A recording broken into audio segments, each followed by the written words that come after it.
Measures of GDP. Let me tell you guys a story called The Legend of the Fed Chairman. In a land far, far away was a place called the United States of America, and in this land lived a magical man who preferred to be addressed as the Fed Chairman. The Fed Chairman was known for printing money and increasing the value of the dollar whenever he pleased. Nobody ever saw the chairman himself, but there were great rumors that he resided in his money printing factory somewhere in America, where he could print money all day long. Wow, what a land this place called America was. Let's try to solve this great mystery that is inflation. Okay, so now carrying on into the metrics that are going to help us measure gross domestic product. And just to recap, that was referring to our inflation rate, our interest rate, and our unemployment rates. Okay, so all of these are going to fall within GDP. Now what we're going to do is we're going to actually be calculating this thing called gross domestic product, okay, our GDP. So we hear GDP being tossed around a lot in society. And we hear things like, oh, yada, yada, this, GDP went up, GDP went down today. But who's measuring this GDP? And what are the factors that are going into this fluctuation? Well, the National Income Accounting System was developed way back in the day by the U.S. Department of Commerce. And basically what they're doing over there is monitoring the overall performance of the United States economy. That's all nice, but what do we need to know for the exam? You're probably screaming at your computer monitor. And the answer to that is that you are going to need to know the two different approaches that are used to monitor the health of GDP, okay?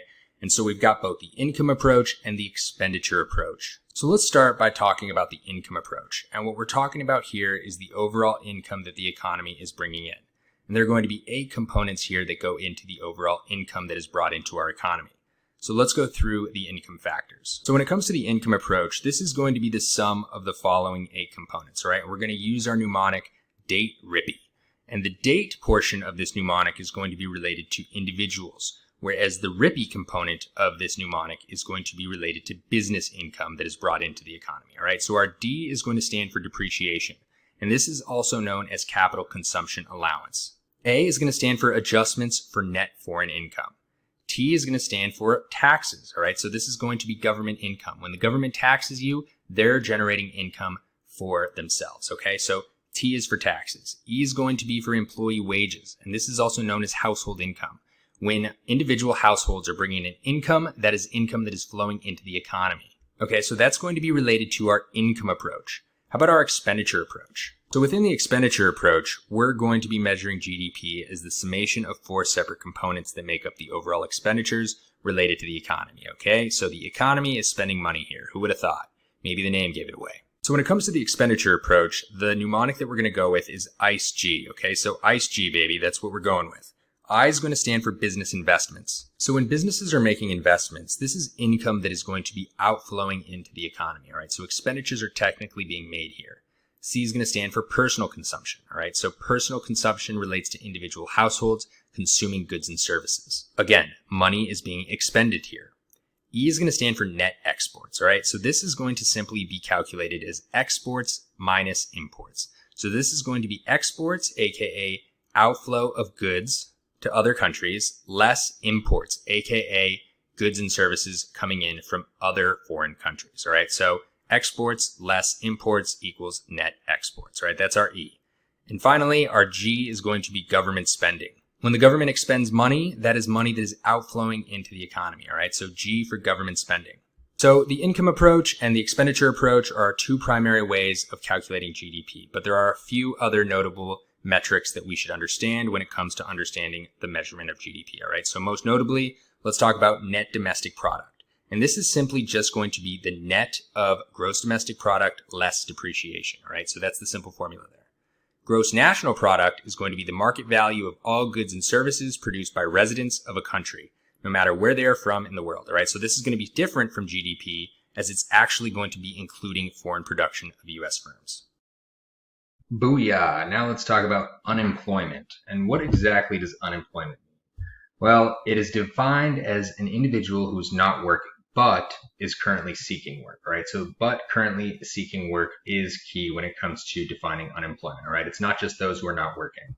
Okay, and when it comes to your exam, it's actually not going to be that simple, okay? You're going to need to know the terms related that specify unemployment, okay? So starting with frictional unemployment. Frictional unemployment is unemployment that is due to the natural friction of the economy that is going to be due to changes in conditions. But more importantly, this is going to be represented by those qualified individuals that have what's called transferable skills and when those individuals are changing jobs. Okay, so let's go ahead and look at an example of this. A short-term contractor that changes jobs every 7 to 8 months as his or her contract expires. This person is going to be someone who has the skills that will enable them to change to a new contract position in the time that they aren't working between jobs. Okay, so that time in between jobs is what's going to be representing frictional unemployment. All right, so other examples could be like college students who graduated college and are in that interim phase when they're looking for a job. Okay, so that period will also be considered frictional unemployment. So typically, frictional unemployment is going to be unemployment periods that last much shorter in periods of time. Okay, so structural unemployment is going to be unemployment that is due to structural changes in the economy. And these changes are going to end up eliminating some jobs, but they're also going to be creating other jobs for which the now unemployed people are unqualified for. Okay, so think about NAFTA. For those of you who are history buffs, when you think about structural unemployment, when the North American Free Trade Agreement went down back in '94, a bunch of blue-collar workers lost their jobs as they were replaced by things like computer programmers or tech people who had methods of making business operations more efficient. Okay, so blue-collar jobs were lost, but white-collar jobs increased. Overall, though, note that structural unemployment will generally last longer than frictional unemployment. Seasonal unemployment is unemployment that is due to seasonal trends, right? So think of ski resorts. If you're a ski patrol person, are you going to be working all year round patrolling skiers? Of course not. Okay, so seasonal unemployment is unemployment due to the season. So that one's pretty straightforward. We could take a look at an example though. So Billy the lifeguard, he's going to be unemployed during the fall, the spring, and the winter seasons, right? So that's going to be an example of seasonal unemployment. Cyclical unemployment is unemployment that is due to contractions in the economy, okay? So going back to the business cycle, when the economy is regressing, there are much less jobs and unemployment is going to go up.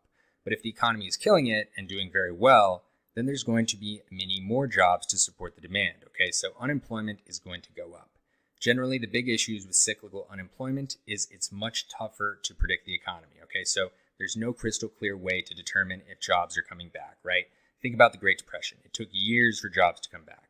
So overall, for macroeconomic purposes, it's going to be paramount to minimize unemployment, right? Not remove it altogether, but minimize it. All right, and finally, let's touch on natural rates of unemployment as well as full employment, right? So natural, aka normal rates of unemployment, will generally be around 4%, and it's going to be the sum of frictional, structural, and cyclical components, all right? So they're going to be disregarding that seasonal element and calculating that natural rate of unemployment, all right? So full employment doesn't necessarily mean zero unemployment like we said. It just means that no cyclical unemployment exists. Let's now elaborate a little bit more on this thing called inflation, okay? So remember that this is the changes in prices over time. So the government's going to be tracking these things called market baskets. So they are literally going to be taking a specified number of goods and they're tracking those goods and their prices as they change over time. So there are two ways that governments are looking at inflation. So the first one is going to be the inflation rate. And the inflation rate is going to show you the percentage of change in prices over a specific period of time. Okay, and this is going to be calculated as follows. So this formula looks a little bit crazy, but to break it out in English, what we're saying here is we're taking the inflation rate in the current year, aka year one, and we're subtracting it by the inflation rate in the prior year.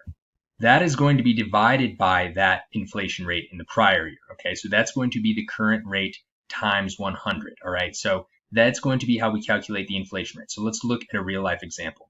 So the inflation rate in 2016 was 1.3%. And what does that mean? This means that inflation has increased 1.3% in 2016 relative to 2015, okay? So that's an easy one. All right, and the second way that the government is going to track inflation is by applying what is called the Consumer Price Index. So for example, let's take a look at the base year between 1982 and 1984 prices, all right? So this is going to be our base year.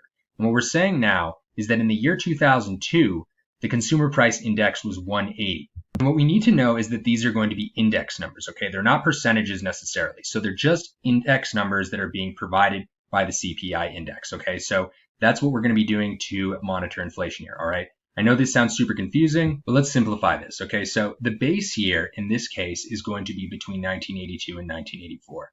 And our base year is always going to be 100 no matter what, Okay, so when you think about the consumer price index, I want you to remember slapping the base, man, okay? And the base year is always going to be 100 when we're dealing with the consumer price index, okay? And every year, either before or after the base year, this is going to be an index number. And that index number means something in relation to the base year. Okay, so looking at this chart, we see that between 1982 and 1984 is going to be our base year. So that is just saying that this is what the United States index number was related to specific prices over a specific period of time. So we're saying that prices haven't changed since the base year. So keep in mind, this doesn't mean 100%. It's just going to be an index number. Okay, so take note that every other year before and after this base year is also provided with an index number. So let's zero in on 2002. So we see that it's 180. And what does that mean? Well, simply put, that just means that prices have increased by 80% since the base year. So between 1982 and 2002, prices have gone up by 80% in the United States. So let's say, for example, the cost of milk was $100. Okay, obviously that's crazy. Let's say, for example, the cost of New York Knicks tickets were $100. That means that in 2016, the price of those same New York Knicks tickets would be $240, right? Because we've gone from 100 to 240 between 82 and 2016, all right? So that's going to be what we're talking about when we're dealing with the index numbers. So if you were thoroughly confused, this might make a little bit more sense when we go through an example for CPI. But for now, the formula for calculating this is going to be the current cost of market basket divided by the base year cost of market basket times 100. All right, so let's take a look at an example here. When testing for inflation on the overall price of electricity, Professor Rawanduzi studied the fluctuation in the consumer price index to determine the overall percentage shift in prices over the last 5 years. What percentage increase or decrease did the price of electricity change from the years 2000 to 2004? So let's go ahead and use our consumer price index formula as we go through this. Okay, so our base year is 2000. And during the base year, the basket price was $50. And the CPI is going to be 100, right? Our consumer price index will always be 100 on the base year, right? So remember, slapping the base, man. Okay, so 100 on the base year. So 2000 is the base year. Let's go through year by year. So in 2001, the basket price is $55. And that means what related to the consumer price index? So taking a look at our formula, we're seeing that the current cost of the market basket is 55 in 2001. We're going to divide that by the base year cost of 50. That times 100 is going to give us a CPI index of 110.